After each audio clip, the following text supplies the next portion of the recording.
Not your average tabletop. Woohoo! Welcome back to Not Your Average Tabletop. I'm Zach. And I'm Pepper. And we're back at our first imps, first impressions. This one will be on Land vs. Sea, which is a 2-player only game with a 3-player and 4-player version. Yes, this game comes with some variants. Yes. Not only in the 2, 3, 4 player, but also some additional scoring things. Additional scoring tiles. Which we did not play with yet. We've only played this one time. Yes. And it was just a base version trying to just complete masses of land and masses of sea. And then getting just the bonus points that are in the different tiles. Yeah, it's a very simple, straightforward game. Just play a tile, play a tile. Yeah, and first off, I really like the look of the game. Just kind of those two contrasting colors. I think you mentioned that it just feels warm, especially to us in the Minnesota winter. Yes, that is exactly right. There's something about it that feels warm because the water being that color too, I think, is what kind of helps keep the warmness. Versus maybe a lighter or dark where it kind of feels cold. Then it definitely feels warm and bright, which is one of the things that attracted it to me when I first saw it, along with the fact that they said it was a tile placement game and also a 2-player only with those variants. But any 2-player only game always gets me a little excited because it's the main player count that we end up playing at, whether it's with you or with Michaela, is typically the 2 people that I play with. But I'm always looking for some solid 2-player games, and this one, just right away when it was tile placement, made me think of Carcassonne, which is a game that I really love. So I was excited to see kind of how this played out, because it was kind of, I don't know if you could call it a tug of, it's not really a tug of war, but it's kind of, I don't know. It's not really a tug of war. It's not really a tug of war. I guess you're just kind of going back and forth trying to complete yours, or else trying to stop the other one from completing it. So I guess it just feels like you're tugging back and forth, but it's not really a tug of war. Ours kind of turned into that a little bit. That's true. But yeah, you can and complete others. Areas, which I guess let's get into the gameplay. This is the game where you're scoring if you complete a land mass, if land. Or if a land mass is completed, land, which was you, which works, you're wearing the old sandy beach color there. That is true. I'm more... You're in the dark green. You're in the forest. Swamp. Swampland. The expansion. Make it a 4-player game. But if a land mass is completed, an island, then land will score 1 point for each of those spots, and the same for water, but there are also a little extra point symbols on some of the tiles, and that goes to whoever completes that feature, which I guess, I kind of went into this expecting maybe to feel like Explorers, which I think it does a little bit, but then that kind of completing these features reminds me a lot of Carcassonne as well. So it definitely made me feel like both of those games. Yeah, I would agree that that does feel, I hadn't thought about that, Explorers of the North Sea. It has that kind of feel with the tiles. But I was originally thinking it was more of a Carcassonne thing, and that might be, I think it's much closer to Explorers of the North Sea. I hadn't thought about that one. But it felt similar to that, although in Explorers of the North Sea, the way we typically play it, we don't go very aggressive, but this one we kind of combined it with how we play Carcassonne. I think it's a good mix, because Carcassonne we can get pretty cutthroat and trying to sneak into other people's things, but in this one you can't sneak into there. You are going to score water, there is going to score land. You can maybe get some bonus points, but when they have a big mass and they don't have many bonus points in there, there's no incentive for you to close that, so you just try to branch it out as much as possible so that it never gets completed, which is kind of where the tug of war came from. feel. Where you had a huge island that you were Right. building, and Right. there were only like 1 or 2 bonus points, which Mm-hmm. your points would far outweigh that if I completed it. So I just tried to keep extending it Right. so that you and maybe couldn't that's why I complete got it. that feel, and you maybe didn't feel that quite as much. But yeah, you just kept adding every time I'd get it like one away from completing it. Then you would just add another thing to branch off 2 more times, and you finally got to the point where I think you branched off like almost like it'd take me like 3 tiles to close it Yeah. off. And at that point, I was just like, he's not going to let me complete this. I can't keep wasting time on this because even the rule book it says don't be afraid to like just keep completing or keep Get completing small small things. things, yeah. And at this point, this had grown to like I don't know, 10 to 15 tiles maybe. Yeah. But at least for a while, you had to keep countering it, so you weren't really getting anything from doing it. You were just stopping me from getting any points. Yeah. But then once you finally got that tile that really branched it out, then that was going to give you time to be able to kind of complete some other stuff and get Yep. ahead. And I think that's where it felt like a tug of war because it's like, if they're ahead, I have to complete something so that I can get back ahead. But yeah, it's not really a tug of war at all. But if you're looking for that, Blitzkrieg. There you go. But just to me, for some reason, That's got enough that's tug the of war feel. for both of them. Right. That's just the feel that I got. Yeah. Yeah, I could see that. Yeah. But yeah, this was one that I was definitely looking forward to. And with that gameplay, I think I'm going to give it like a...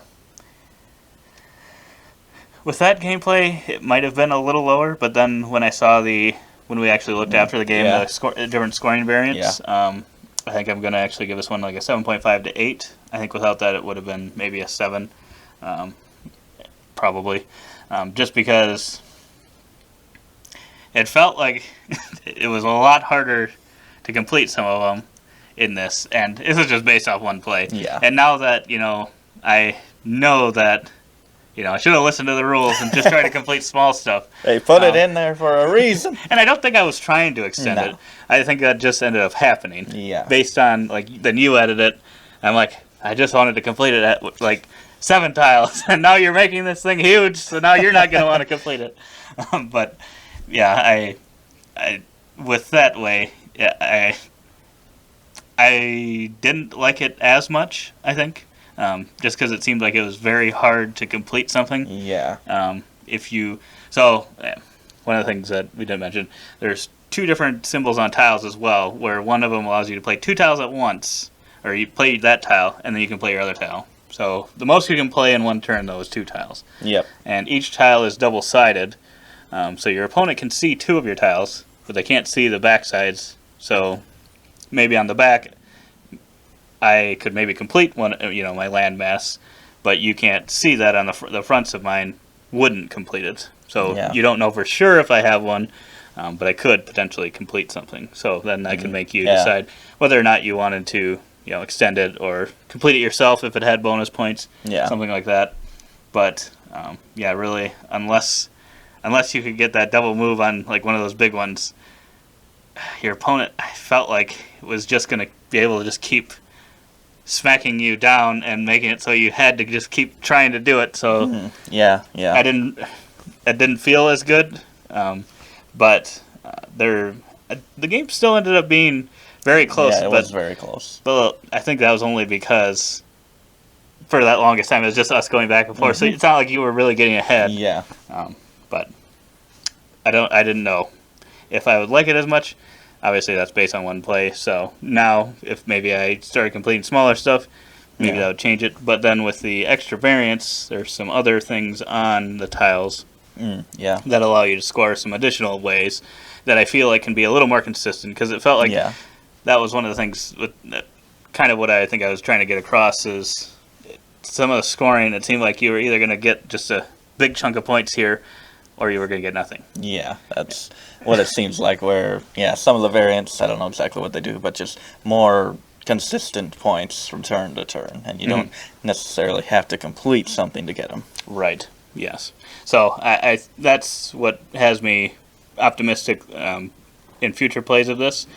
Maybe it won't end up being what I want, and it'll be more around the 7, or maybe even lower. I don't know, but from the sounds of it, I think that will be kind of what I want from the game and what I was hoping yeah, for. Yeah. Yeah, I fall around somewhere around there. I would give this an 8, maybe. Because, I don't think... Because, that did kind of feel like a tug of war a little bit. I don't know if that was the best experience. Obviously, we should have listened. You should have listened to the I blame rules. you! But there is just kind of that all or nothing type thing. And because, you have the repeat in action, which is, like, always good. That's always something you should want. And then there's also the steal a tile, which lets you take one from your opponent, which pretty much forces them to then play their only other tile. Yeah. But and then that can kind of make them be like, well, I gotta play my extra move type tile now. Which I'm not sure if I like that you get to steal a tile. That just feels like you're forcing the other player a little too much to play a certain tile. And I think just kind of the open tiles of it, and having that open information that... Because I know you had a moment where if you had looked at my tiles... Yeah. Because you set me up, there was a huge area of probably equally big to his landmass, and it wasn't looking like it was going to get completed. But you played some random tile in some random place there, which perfectly set it up with my 2 tiles that were face up to complete it. And get the bonus points myself, and not even him completing it for those. So that decided the game, and you were after that like, I really should have looked at those tiles. And I'm not excited to look at someone's tiles and study what I shouldn't place or set up for them. That's just a little too much to analyze for me. And for your tiles, I kind of want to look at mine and twist it around and look at both sides, but you don't want to show them that other side, so I felt a little restrictive. I'm like, I shouldn't be doing this, but I want to hold this up and see where it is, but I should just leave it flat on the table so they can see. I wasn't a huge fan of that part, but still, the tile placement, I love tile placement, and it looks great and satisfying whenever you do complete something good. I feel like there could have been a few more bonus points printed on the tiles. That's kind of what I was hoping for, too. I thought that would be, I thought that was going to be a bigger part of the game, because I thought... for sure that the incentive would be there a lot more often than it was. Because, there were some times where I could have completed waters, but they never had bonus, or they would have like one, and they weren't even that big of areas. So that's why I would have been willing to do it. But it's not even like they had like a trade-off of even 1 bonus point. So it's like, well, I'm not going to just give them 3 points and get nothing. And then, like, I think you ended up getting a tile that had like, the place I wanted to complete, I remember at least one of them. You had one that ended up having 3 bonus points, so you got the water and the 3, and I'm like, well, see, if that would have been the case, if I would have had that one, then I would have been more willing to play that there. That way, you don't get, potential bonus points with the tile you place. And get like 6 points there, where if I would have done it, it'd be like 3 and 3. But I agree that I wish there were a few more bonuses on those, especially for like when that big one of mine. Because I agree. There was like 1 or 2 points on there, and I was like, "There's no way he's gonna complete this at this point." Because you would have been trading, even if you had gotten a tile with like 3 on it, you'd have been trading like 15 to 5. And it's like, I don't know. That's where the only time that you could maybe really make up a big one is there's one tile that has, is it 6 or 7 bonus points on it, and it's a tile that's either going to place in a spot that's surrounded totally by water tiles or totally edges. By land edges. And the first one to do that gets a place set there. Whether or not they're the one that it is, but when they complete it, they get those bonus points as well. So that in that case, you could get a lot of bonus points and make it worth it to do that. But that's also interesting because then it's like, depending on how, it's going to take quite a bit to do that. So you're going to be giving them, if it were the opponent, you're going to be giving them quite a few points. 7 to complete points that. Right there. Right. So you're hoping that something else has a bonus on it, But yeah, otherwise they likely weren't going to have the tile to complete that if you would have like opened it up. Yeah. So- Yeah. Usually, I think you'd probably only do that for your own. I Yeah. think, which could be really big. Yeah. And I ended up getting that. I think that's the only reason I was only like 10 Yeah. or 15 points behind you. Otherwise, it would have been a lot different. A Yeah. lot more different than that. But yeah. But yeah, the last little thing is the insert is Oh. the score track, actually. Because you're opening it up, and I was kind of watching kind of as he was unboxing. I'm like, what is that thing he has left in there? But it's actually, the score track is the insert in the game box, which, funny thing, just like right before that, a different unboxing we filmed, we were talking about why don't they just have like the rules or something printed in the insert or something like that. And then the next thing we unbox has Has the a score scoreboard track in there. in the insert. Right. So that was neat. I really like that. It's pretty Well, this cool. whole package was kind of unique because Yeah. also the tiles were not in punch boards; they were in a plastic wrap already pre-punched. Yeah, yeah, And it was very solidly done Yeah. as well. And these tiles are solid. yeah, for sure. So yeah, it's one that I definitely want to get back to the table. Yeah, and the box is perfect size. And, Mhm. Yeah, I think it's a great little box there. Yeah. Well, that is our initial thoughts on land versus sea. I think we can both say we look forward to trying it some more. Yes, for sure. If you've made it this far and you liked what you saw, give us a thumbs up or a thumbs down. Either way, we'll be happy about that. That's right.